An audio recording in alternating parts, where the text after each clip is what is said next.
Thanks for your time as always. Much appreciated. Dive in with the fitness-related issues. How are we looking tomorrow for Marcelino and Angus? None of them will be in the squad for tomorrow. I think Angus, when we just assessed him and looked at him, I think we're aiming for the first game after the international break. I think with Nacho, this one was probably a day or two too soon for him. Otherwise, he will be fit. So I will expect that he will be around the group for the Friday game.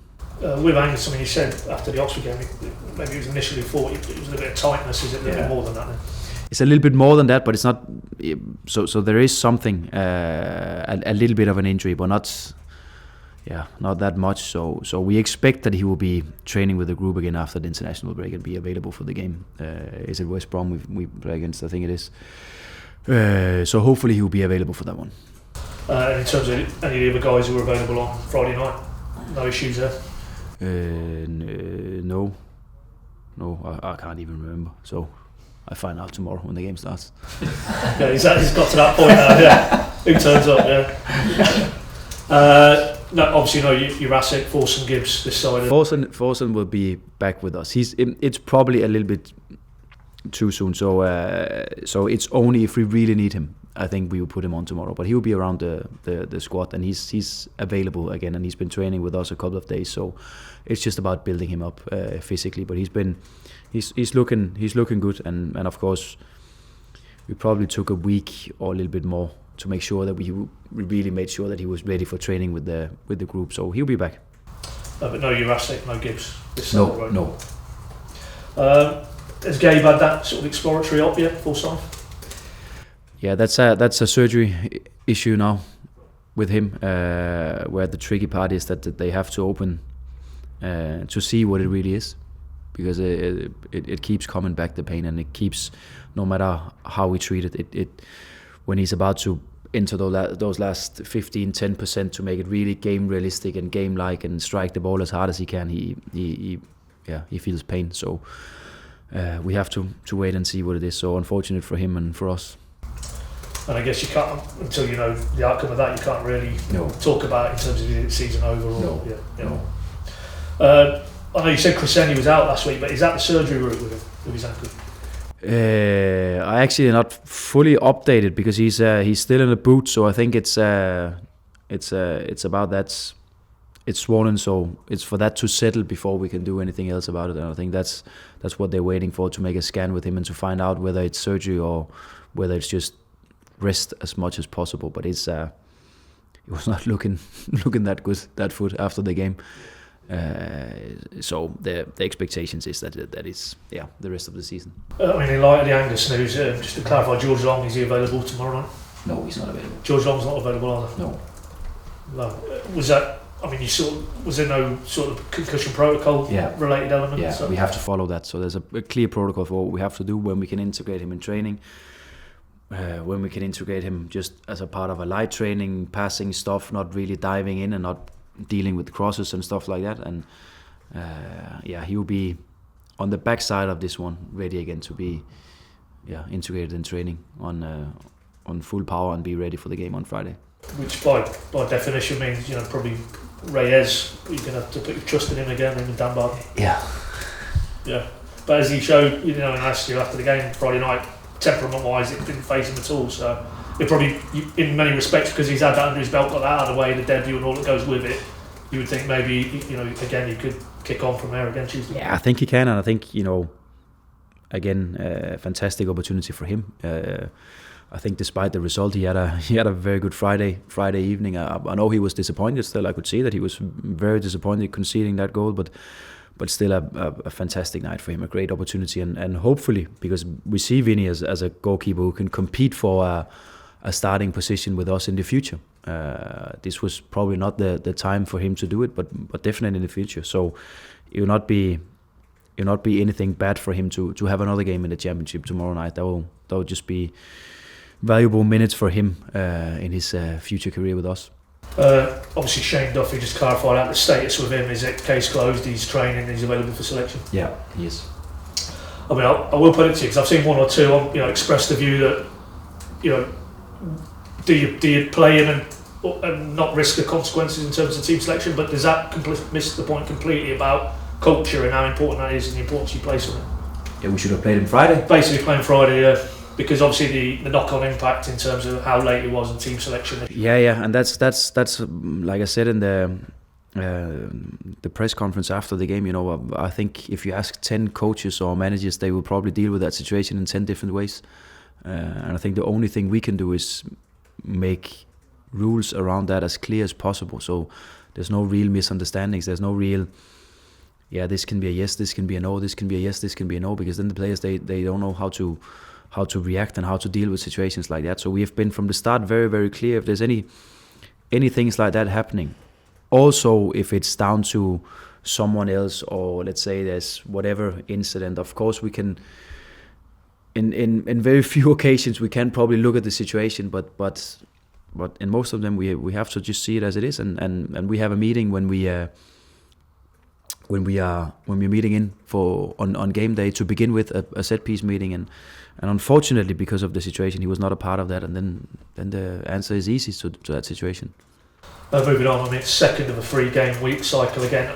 Maybe you don't have the luxury, but do you look to change it up just to freshen up a little bit? I think we will freshen up just a little bit. I think what was good for us is that Kenny came back into the squad selection again. He's been training with us now for more than a week. I think we have some players available as well where they can step into the team, and there will be some rotation, because again, I know results are important, and in this business is always the most important, but we just have to be smart still, and we cannot take any chances with players if we are in doubt. So rotation is needed, and especially because we play Friday night again.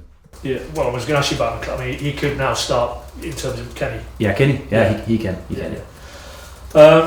Just one footnote on Oxford, really. I was just interested because Gary Rowett, and I'm paraphrasing, but in his post-match he was kind of talking about the challenge they thought they'd face, and he felt, because in his words maybe he'd struggled with a back five one or two times earlier in the season, that they thought they would go that way. I mean, is that a fair assertion, do you feel?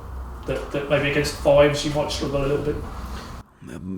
I think to say against five is probably a little bit too black and white. I think it depends on the approach when you play in a five, because we've also played against team. I remember Watford came in a five when they played us at Carrow Road, but we didn't really struggle to create chances against them. But their approach was also a little bit different, because they were more aggressive in their pressing game. They released their wing backs much earlier in their high pressing against us, which gave us some space and opened up some space for us, because we that day were good on the ball. It can of course also cause you trouble if you are not calm enough on the ball and you're not good enough in your positions, because then you can be stressed by the high pressing, and then of course they gain the advantage. So I think it's more down to what the purpose is with the back five. And of course when we play against teams where they are more passive defending and they're just standing waiting for us to open up the game and for us to be the team that have to create, I think it's difficult for all the teams in the probably all over Europe and the world. It's not something that is easy to open up, and you have to be both patient but also knowing when to risk the ball and when to probably deliver a little bit more crosses, and also understand that clear and open chances will be, you will not create as many as if the game is open, and you have to score your goals in a different way. And that's probably what we have struggled against this season, and also can see that more and more teams they change their approach when they come and face us, which is in one thing which I also mentioned to the players, it's I don't know, to use that expression, it's a clap on the shoulder. It's because they see us playing and they say, okay, we cannot go up and press those guys because they're too good, so we have to defend and we have to change our normal approach, to see if we can get a result. That's fine. Now we have to deal with that. And I actually think the Oxford game in many ways was one of our better ones against a low and a passive five back line. I think we created the situations that we can expect, and I think it's not often I refer to stats and stuff like that from games, because I think the overall view is much more important. But if you look at the stats, it is also one of the games where we have performed much better against the back five compared to some of the other games. So I think it was down to many things in that game that we didn't get the win. But I think we will, if the game picture is like that and our game is like it was on Friday night. We will win more than we will draw. Moving on and probably interrelated to that, Jacob Wright, I mean, you highlighted him after the game. Yeah. You know, that was only his third league start, I think I'm right in saying. I mean, It's not impressive that he's good technically because you can see that's the top players, but is it the speed he's adapted to the intensity and the physicality of the Championship that is impressive? It is. It impressed me, and I think I've used that example about him one of the other days we sat here, where I said I was actually impressed with his performance away against Hull because he really started poor. The first 15 minutes was not good, but he improved and he got better and he developed in the game, which tells me that he's a great player. So we don't have to wait until that game is over and then sit back and evaluate and give him feedback, and then hopefully the next one will be a little bit better. But he learned from his mistakes when he's playing, and that's a good sign because it tells me that he's a player that will be even better for us in the future. So I'm impressed with him because he's not a physical player, so he needs to find his own way in dealing with duels and second balls and 1v1 situations and all those moments in the game where he has to be as intense as possible. He needs to be aggressive. Otherwise, he'll never be able to deal with those situations. His technical abilities, I'm more than comfortable about. I mean, now we know how long you sort of trailed him. You spoke about that when you brought him in, but now you've had a chance to work with him. We know the mechanics are low, and there is a buy option from your perspective, because I know all parties have to be aligned in this as we get to the summer. But is it tipping towards, if you can, looking to take that up and making him a permanent Norwich player? I think we definitely try to, and will try to. Of course, like everything else, when it goes down to contracts, the player also needs to be a part of this. He needs to, probably reflect a little bit after the season and find out whether this is the best place for him to go in his next step in his career. So there's many opinions to that, and of course you have to agree many parts to make sure that that's a deal to be done. But I think for us, he will be a very good fit because he's the type of player that we're really looking for, and it is also his personality is just a good fit for us because he is a guy who spends a lot of hours on the training pitch. He is a guy who's asking constantly for feedback and details for him to be aware of in the game, and that's what we want to build the culture and the club on. I mean, broader terms of contracts, I think Emmy Marcondes with some quotes in the Danish media at the weekend. Just he feels maybe there'll be some clarity in terms of his situation in March. I mean, obviously after Bristol, it's an international break. Is that a natural pause for those senior lads going on, El Sorensen, all of those? Maybe from the club's point of view, will the clarity come? You think in the next 2-3 weeks? Yeah, I think definitely at some point within the next 2, 3, 4 weeks, probably we sit down again and we take decisions on some of those players. Because like everything else, when you are in performance business and you just have to prepare and make sure that you can perform. You cannot sit down every day or every week to discuss those matters. You have to wait and find a day where to do it. So you leave some of those thoughts for other days or for other situations, and you purely focus on performance and preparation. That's what we do. And then I think middle of March, probably too soon, but end of March we sit down and we take decision on some of those players, so we make it clear for them what they can expect and we make it clear for everyone what they can expect. But I think that will be a good timing to do it. Bringing it right around to tomorrow night, Sheffield Wednesday, what's your overall thoughts when you sort of look at them and the threats they have and the type of game you might face? A different one, I think, compared to the Oxford game. I think Sheffield Wednesday is one of those teams where they can adapt a lot to how and who they play against. They can be in a back five, they can be in a back four, they can be aggressive in their pressing game, they can be a little bit more passive. It seems like a team where they thrive if there's a little bit of chaos in the game, if there's some early crosses, if there's some second balls they can fight for, if there's a lot of action in both boxes. It seems like that's the kind of game that they want. So it will probably be like some of the other games where we've played against similar teams, where it comes down to, do we manage to get the control in the game and then play the game that we want, or are we not good enough on the day and then it's a game more for them, suited for them. And that I think would be the most important thing for us to make sure from the outside that we get the game picture that we want. I mean, it would be fair to say, certainly the meetings Norwich have had when Danny Rowe's gone in there, they're a team, you have to earn what you get from them. They don't give anything away cheap. They don't. They're competitive. I just highlighted also for the players some of the situations that they find themselves in constantly when they play games, because they're really competitive, and like I said, it feels like a team where they thrive if there's a little bit of chaos. It's not something that they try to avoid. They like it if they can compete and they can step into duels, and they can have all those, I can call it random situations, but I don't think for them it's necessarily random. I think because they are used to it, they probably also have the upper hand in some of those situations, and we have to avoid it. Because of the nature of that away game, it was in that spell where, not the only one sadly, where you've had limited player availability, but you discount that because the team you put out that night, even though I know you've got one or two issues this time around, it probably will be a much stronger 11 that you can put on the park tomorrow. Yeah, and also because that game came on the backside of another one where we travelled. I think it was to Cardiff away, where we did so well for 85 minutes and then unfortunately lost at the end, and then we had to go again a couple of days after playing Sheffield Wednesday away with not too many players available. So that was a tough time of the season, and we just had to make sure that we got through it in the best way. I don't think result wise it was the best way, but I think we managed just to stay focused and focus on the things that we could actually control in that moment of the game. And you know, some players in this group are really taking some steps also within their personality. Some of them they have to mature and they have to do it fast. And